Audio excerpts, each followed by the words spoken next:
All right, that's it.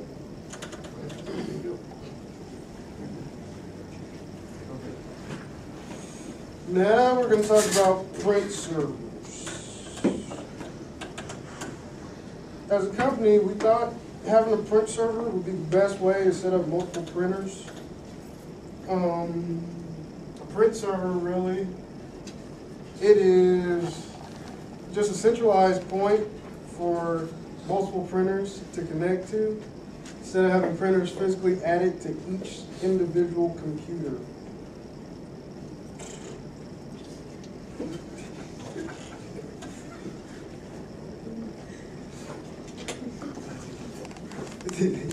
In our structure, we put a print server in each domain.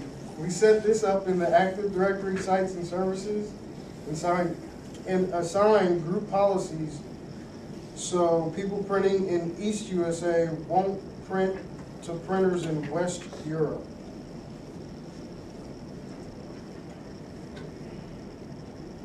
And for the permissions, we had the admin have full control and users were set to print only.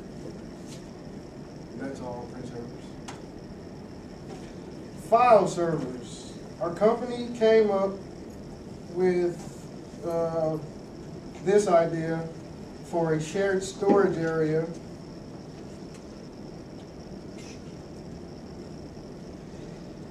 It's the same as a print server, except it's a central point for file sharing and storage. The disk quotas. They set limits on how much disk space each user can use.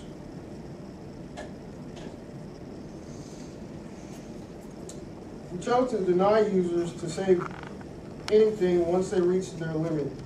Users can only use the amount of disk space the administrator gives them on the disk.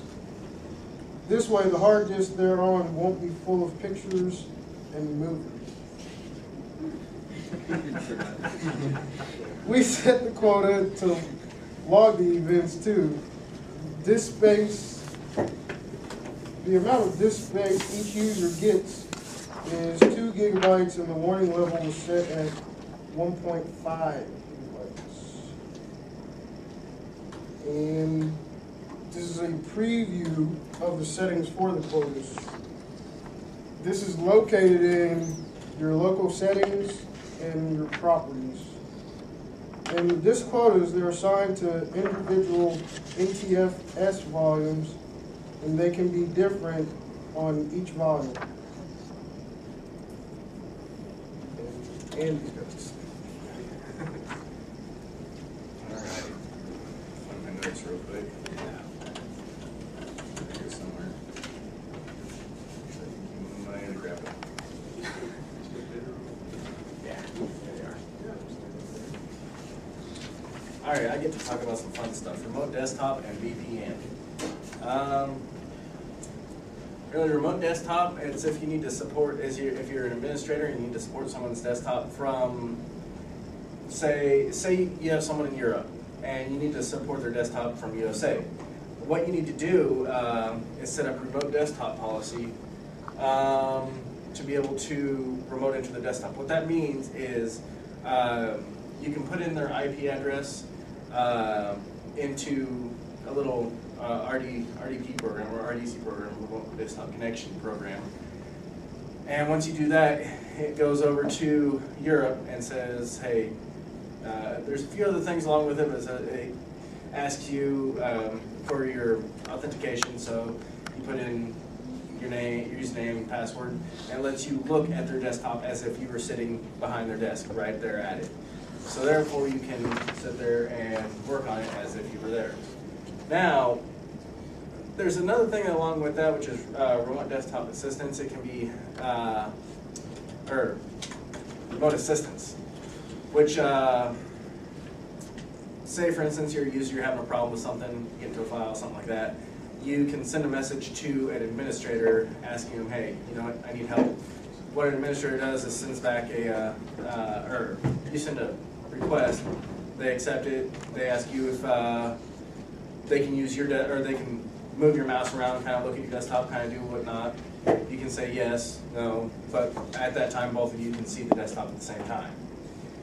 Now, in remote desktop, for remote desktop, you can create a script to allow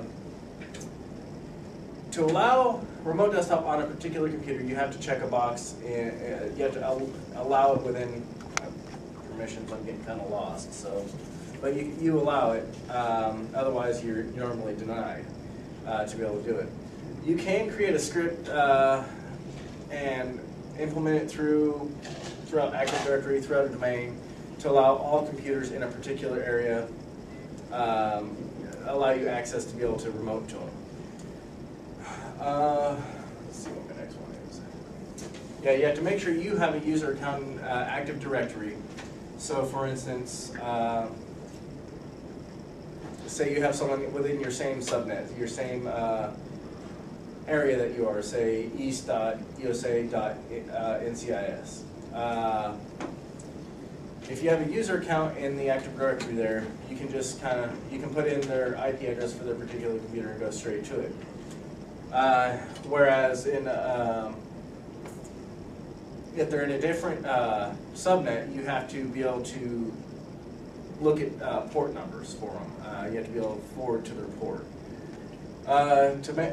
The ability to manage a server, however, like different services on a server, you can remote desktop into those. Again, you'll have to open up the ports, make sure they're listening for the particular port for the RDP that you have set up. The default is 3389. A lot of times you're going to have to change that to be able to contact the different servers. Because how else is it going to know? You're going to say, hey, you're going to look at their outside NIC and say it's 172.17.0.4. You're going to look at the outside NIC, but it's not going to know which of the 5 servers which inside. And that's why you change your port numbers. You change your port number, you tell the router to forward it to that port number, and then you can, when you're putting in your RDC, your remote desktop connection, you amend the port number to the end of that, and it sets you to that particular computer. Another way to do it is you can do it through Active Directory and Computer Management, or MMC. Through Active Directory, if you just go up to the top, if you have the window for Active Directory computers and users open, go up to the top, right-click on it, and you can connect to a certain domain, kind of control things that way. Otherwise, if you do it through Computer Management, you can open up MMC, add a snap-in for your Computer Management, or you can just right-click on. There's a few ways to get to it, but if you go to Computer Management, you can right-click on the computer, and it says you can connect. It asks you if you want to connect to another computer. It's another way that you can kind of work with some services over there from a remote location, from any location really, within the domain. This is kind of what the computer management looks like. If you're in computer management, right-click on here. This is what it comes up with. So. A few things about remote desktop assistance. RDP 6.0, that's the newer version of it, has 128-bit encryption using RC4. RC4 is just a CIDR for encryption, just kind of like your old key code, like if anyone's ever seen Christmas Story, the Ovaltine secret key code, whatever it was. It's not viable for pre-2000 or pre-Windows 2000. So if you need to support RDP, which is remote desktop protocol, in something before Windows 2000, you're going to have to download an earlier version of it. Default RDP settings are stored in My Documents as default.rdp file. Now you can change that through your connection window to anywhere that you want to. You just save as, and you can name it whatever you want. You can put it wherever you want. So that way it'll allow you to have multiple different connections. All you have to do is just click on it and it'll go straight to it.